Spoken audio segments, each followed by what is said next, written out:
A funeral in the Dong ethnic minority of China is an elaborate, riotous and tumultuous affair, with the hands-on direct participation of the family and community men.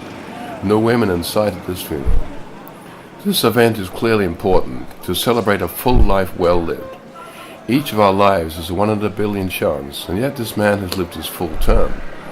What a celebration it calls for, particularly in an environment where life isn't easy.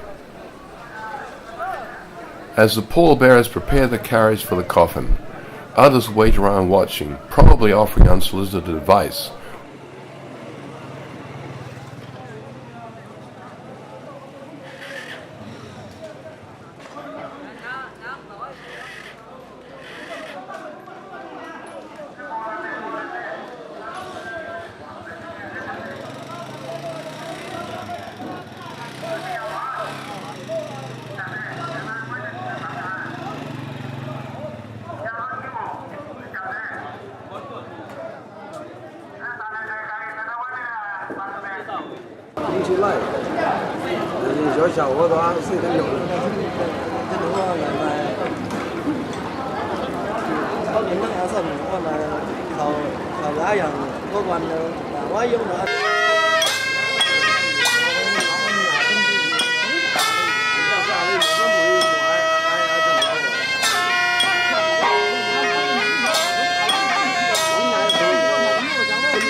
Then the carriage is ready and the coffin is up at shoulder level.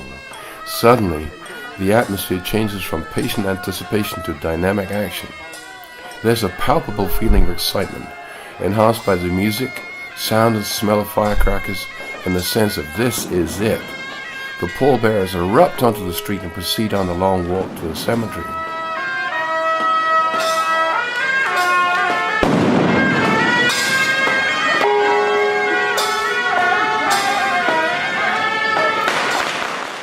But wait, the old man isn't quite ready to take that final step, and so the pallbearers honor his wishes by throbbing back and forth many times on the journey. But necessity inevitably overcomes desire, and so the procession, led by the old man's grandson, inexorably maintains its overall direction to the cemetery, albeit by the longest possible route to enable him to prepare himself and let go. Soon, the old man will reach his final resting place and eternal peace, and the community will have satisfied its traditional commitments. Today, this community will enjoy lunch and an evening meal together, talking and joking about the old man, perhaps making him even larger than he was in real life.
This journey will necessarily be long because the participants must cooperate, must bond, must have something to talk about later.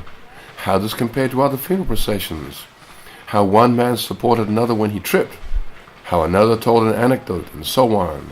Perhaps some haven't been with the community for a while, and so they must reintegrate and bond with the group.